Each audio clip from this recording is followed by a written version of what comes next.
കുട്ടമോൾ come on മോൻ കാണിക്കേ. Hello guys, ഞങ്ങൾ ഫുഡ് കഴിക്കാൻ പോവാണ് ഗൈസ്. ശനിയാഴ്ച ക്ലാസ് വെച്ചിട്ട് ഞങ്ങൾ ക്ലാസ്സിന്റെ ക്ഷീണം കൊണ്ട് ഞങ്ങൾ ഫുഡ് കഴിക്കാൻ പോവാണ്. വണ്ടി ഓടിച്ചുകൊണ്ടിരിക്കുന്ന ചേട്ടനും കൂടെ പാസഞ്ചേഴ്സായിട്ട് ഞങ്ങളും. ബാക്കി വിശേഷങ്ങളെല്ലാം വീഡിയോസിലൂടെ ഷെയർ ചെയ്യുന്നതായിരിക്കും ഗൈസ്. ഇങ്ങനെ ചിരിച്ച് കളിച്ച് പോകണമെന്ന് നോക്കണ്ട. ഇത് ചിങ്ങ 1-ാം തീയതി നടന്നതാണ്.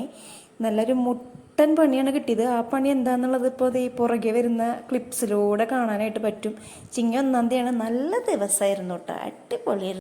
ഇതുപോലൊക്കെ വല്ലപ്പോഴും നമുക്ക് അവസരം കിട്ടുള്ളൂ. ക്ലാസ്സിൽ നിന്ന് ഇങ്ങനെ ഇൻ്റർവെല്ലിന് എവിടേക്കാണ് ഫുഡ് കഴിക്കാനൊക്കെ പോകാന്നുള്ള വല്ലപ്പോഴും കിട്ടുന്ന അവസരങ്ങൾ മാത്രമായതുകൊണ്ട് അത് നമ്മൾ എന്താ പറയുക സക്സസ്ഫുള്ളി യൂട്ടിലൈസ് ചെയ്യുകയാണ് ഗൈസ്. ആ നേരത്തെ പറഞ്ഞ പണി എന്താണെന്ന് മനസ്സിലായി ഉണ്ടാവല്ലോ അല്ലേ? മനസ്സിലാകാത്തവർക്ക് പറഞ്ഞുതരാം. വണ്ടി പകുതിക്ക് വെച്ച് പഞ്ചറായി ഗൈസ്. ആറ്റ് നൂറ്റൊന്ന് എവിടേക്കെങ്കിലും ഒന്ന് ഫുഡ് കഴിക്കാൻ പോകുന്ന വെച്ചപ്പോൾ ടയറും പഞ്ചറായി. നീ മൊത്തം ആ പണി എൻ്റെ മുന്നേ. യഥാർത്ഥത്തിൽ വണ്ടി ജിയോൻ്റെ ആണ്. അവനോട് പറഞ്ഞിട്ട് ഞങ്ങൾ വണ്ടി എടുത്ത് പോകുന്നതാണ്. അപ്പോൾ വണ്ടി പകുതിക്ക് വെച്ച് പഞ്ചറായി. നല്ല മുട്ടം പണി കിട്ടി. നടുറോട്ട് നട്ടപ്പുറ വെയിലത്ത് നിൽക്കുകയായിരുന്നു കേട്ടോ. എന്ത് വിധി ഇത്! വല്ലാത്ത എന്തുണ്ടായേ? കൂടുതലൊന്നും പറയണം. പഞ്ചറായി, വണ്ടി പഞ്ചറായി, റോട്ടില് വെയിലത്ത് നിൽക്കാണ്. അതെ, ആറ്റ് നോറ്റുന്ന കോളേജിൽ നിന്ന് ഫുഡ് കഴിക്കാൻ വേണ്ടി പുറത്തേക്ക് ഇറങ്ങിയതാ. നട്ടപ്പുറ വെയിലത്ത് വണ്ടി പഞ്ചറായി. ഒരുത്തൻ ചാക്കി മേടിക്കാൻ പോയേക്കുക.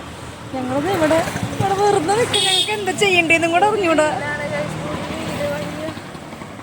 നല്ല ക്ഷീണമുണ്ട്. എനിക്ക് ക്ലാസ് ചെന്ന് ഫുഡ് കഴിക്കുന്ന സമയം നട്ടുച്ച സമയമായിരുന്നു. പിന്നെ ജെലിൻ്റെ നല്ല പണി അറിയുന്നതുകൊണ്ട് അവൻ അപ്പുറത്തെ കടയിലത്തെ ഏതോ ഒരു ചേട്ടൻ്റെ കയ്യിൽ നിന്ന് ജാക്കിയൊക്കെ കടം മേടിച്ച് കൊണ്ടുവന്ന് വണ്ടിയൊക്കെ സ്റ്റെയറൊക്കെ അഴിക്കാൻ നോക്കി. ഞങ്ങളത് കണ്ട് കാഴ്ചക്കാരെ പോലെ നിന്നു.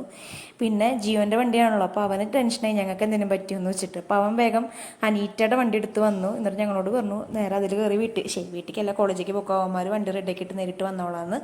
അപ്പം അങ്ങനെ ഒരു പണി ചിങ്ങ 1-ാം തീയതി കിട്ടി.